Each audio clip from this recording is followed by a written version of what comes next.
Hi, everyone. Before we talk a little bit about Padlet, and you've already had the chance to work with a Padlet this morning, but before we do get into kind of the meat and potatoes of using Padlet, I wanted to let you know that throughout this morning's session and into the afternoon, you're going to see a lot of these screencast videos where you hear my voice and you just see the screen and you see what I'm doing on screen. There's a couple of reasons why I've chosen to present with this format. The first reason is that if most of my content or much of the content is documented and gathered and presented via a screencast, the me that is actually there, the in-person me, the real life me that's there right now with you, is able to focus his attention and his energy on working with you in person and answering any of your questions. There's no distractions, the content is displayed, and then we work through it. Also, another reason is that there's no way for me to be distracted or nervous, and I can bridge the gap between what's presented and what information is presented to you, and then what you really want to know. So there's always going to be a gap there, and the in-person me can close that gap. Also, creating a screencast like this, or multiple screencasts like you're going to see, it helps me to present to a microphone rather than a room full of people. And in that way, hopefully, I'm getting the message off more clearly in a way that's not as nervous and not as distracted. So hopefully that explanation makes sense to you, and we can jump into our first screencast right now. We're already in it on Padlet.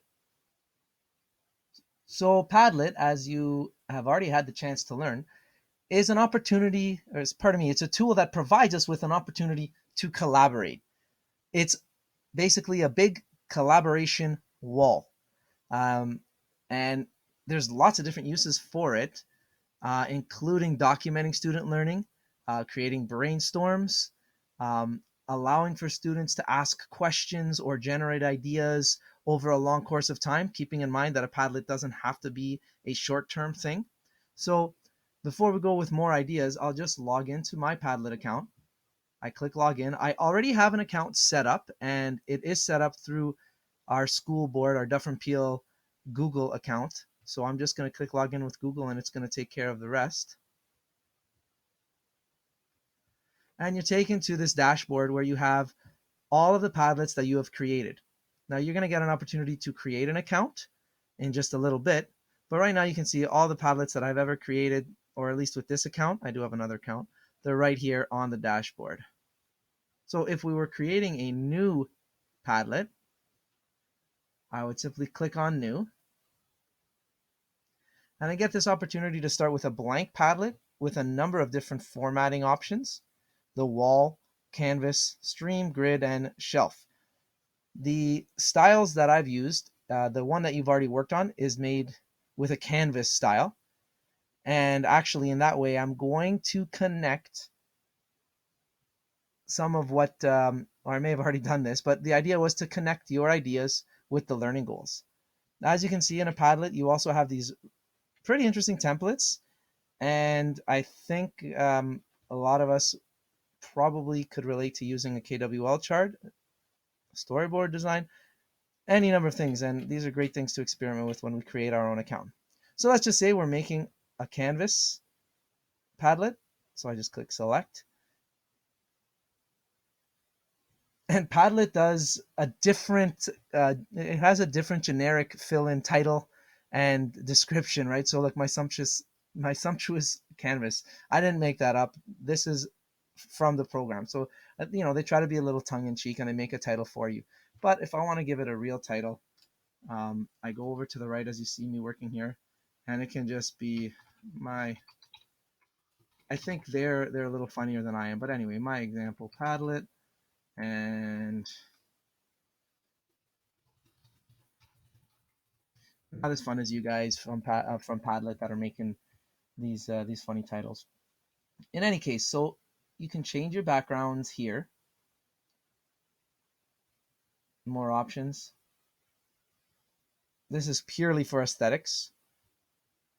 And well, here's the one that I used in our previous one. And you're always provided with the option to add your own wallpaper. So if you have your own pictures or documents, or if you've gone out and found an image that goes with whatever your Padlet is pursuing, you would click add your own. It could be from your device, or you could put a link in here. So you could choose an image right here. Like I have my personal files.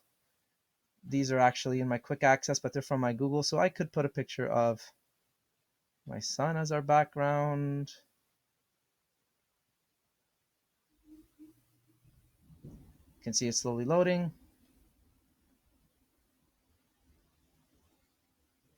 Actually taking longer than I assumed it would. And here we go. It'll ask you if it looks good. You'll say okay. And this is how you add your own personal picture.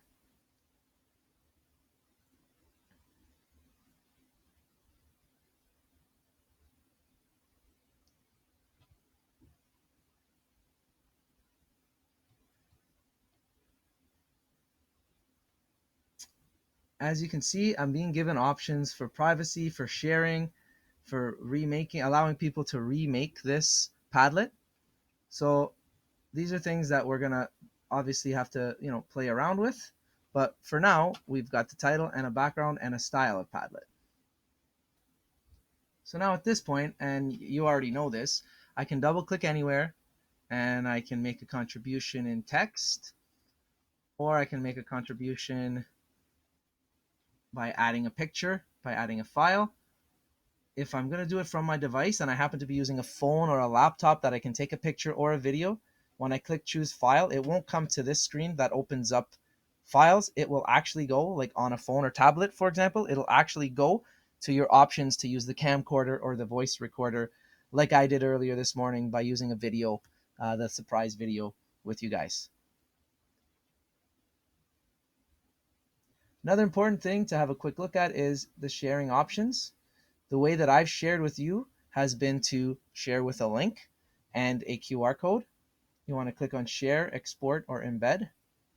And you have these options here, right? Copy the link, embed in your blog or website, email, Facebook, Twitter. You can export it as all these different file options. This is great to document once you have a completed Padlet, be it a brainstorm or a project, whatever it might be. You can do any of the above here. You can send it to yourself as a PDF, for example. And of course, you can embed a QR code. And we're thinking about the students that are using a tablet and you're putting it up on your smartboard or making a photocopy of the Padlet QR code, just as you would do with any QR code, in order to have your students participate. So I think that's more than enough of an explanation via a video. There's an excellent video in our session playlist that I'm going to provide access to. And let's get started on actually using Padlet.